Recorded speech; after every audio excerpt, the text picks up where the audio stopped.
آزمون آیلتس کاغذی کنسل شد. چیکار کنیم؟ بریم آزمون تافل بدیم. از چه بخشایی تشکیل شده؟ چند نمره است؟ اگه میخواید جواب این سوالا رو بگیرید در ادامه این ویدیو با من همراه.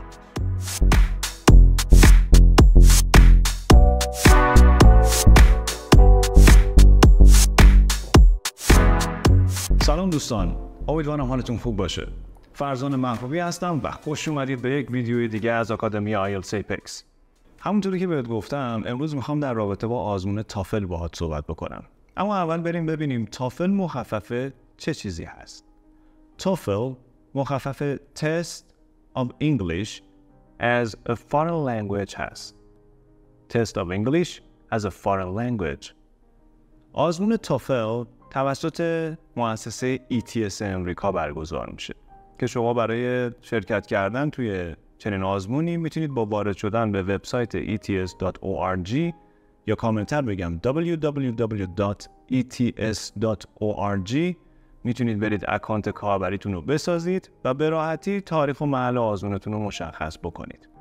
مؤسسه ETS مؤسسه‌ایه که سری آزمون‌های GRE Subject و General رو هم برگزار میکنه. اما آزمون تافل دو نوع داره. تافل IBT که مخفف Internet Based Test و تافل PBT که مخفف Paper Based Test هست. اکثر آزمونایی که برگزار میشه به صورت IBT هست، چون هم به صورت اینترنت بیس هست و راحت تر هست و همین که سریعتر نتیجه رو به دست شما میرسونن. آزمون PBT هم برگزار میشه ولی بیشتر مال مکانهاییه که حالا از لحاظ اینترنتی مشکل دارن یا حتی شاید امکانات کامپیوتری که خب فکر نمی‌کنم دیگه این روزا خیلی جایی از دنیا باشه که چنین مشکلاتی داشته باشه در خصوص آزمون تافل. اما آزمون IBT با شیوع ویروس کرونا جای خودش رو تقریبا یه جورایی داد به ورژن هوم ادیشن، یعنی اینکه تافل هوم ادیشن اومد و هر کسی میتونست با امکاناتی که داره اون رو به صورت هوم ادیشن و در مکان و جایی که خودش داره، حالا شاید حتی منزل باشه، اونو برگزار بکنه. اما آزمونی که در ایران برگزار میشه معمولاً IBT هست که برای گرفتن پذیرش تحصیلی بیشتر برای دانشجوهایی که میخوان اپلای بکنن و در کشورهای انگلیسی زبان ادامه تحصیل بدن به درد میخوره. اما آزمون تافل از چه قسمت‌هایی تشکیل شده و چند نمره هست؟ آزمون تافل مثل آزمون آیلتس از 4 قسمت تشکیل شده یا 4 اسکیل تشکیل شده. اسکیل ریدینگ، لیسنینگ، سپیکینگ و رایتینگ که هر کدوم از این اسکیل ها از 30 نمره محسوب میشن. پس اگر هر 4 اسکیل رو ما با هم دیگه جمع بزنیم به عدد 120 میرسیم. پس مکسیموم نمره‌ای که شما میتونید توی آزمون تافل کسب بکنید نمره 120 هست. خب اما دانشگاه ها معمولاً چه نوع نمراتی نیاز دارن؟ ببینید دانشگاه بسته به requirement ها یا نیازهایی که دارن نمرات مختلفی میخوان. معمولاً از نمره 80 تا نمره 100 مد نظرشون هست. اینی که گفتم معمولاً، اکثرشون، نه همشون.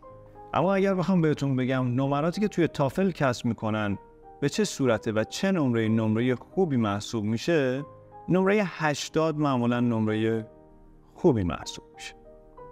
نمره 90-95 نمره خیلی بهتری محسوب میشه و نمره 100 نمره بسیار خوبی محسوب میشه. دیگه حالا شما هرچی بیشتر از 100 بگیرید که طبعاً میرید به سمت عالی.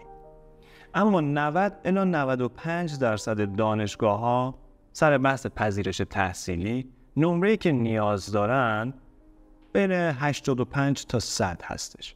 پس اگر نمره شما بین 85 تا 100 هست بدونید که نمره قابل قبولی گرفتید در تافل. خب همونطوری که گفتم آزمون تافل از 4 اسکیل تشکیل شده. هر کدوم از این اسکیل رو توی یک ویدیو جداگانه با جزئیات برات توضیح دادم که میتونی با استفاده از لینکی که بالای صفحه ظاهر میشه استفاده بکنید و اون ویدیو رو ببینید. نکته خیلی مهمی که در رابطه با آزمون تافل وجود داره اینه که آزمون تافل قبلا یه چیزی هول و هوش 3 ساعت و نیم الی 4 ساعت بود. اما در تاریخ 26 جولای تافل اومد یا ETS اومد و اعلام کرد که آزمون تافل کوتاه‌تر شد و آزمون تافل حدود 2 ساعت شده یا کمتر از 2 ساعت میتونم به شما بگم شده. اما هیچ تغییری، اینو همین الان بگم که هر بحث دیگه رو جمع کنم، هیچ گونه تغییری در آسون شدن یا سخت‌تر شدن سطح آزمون تافل به وجود نیومد. اما سوالی که بچه‌ها میپرسن، میگن ما طی چه مدتی میتونیم به نمره مورد نظرمون برسیم؟ خب این معمولاً به موارد مختلفی بستگی داره.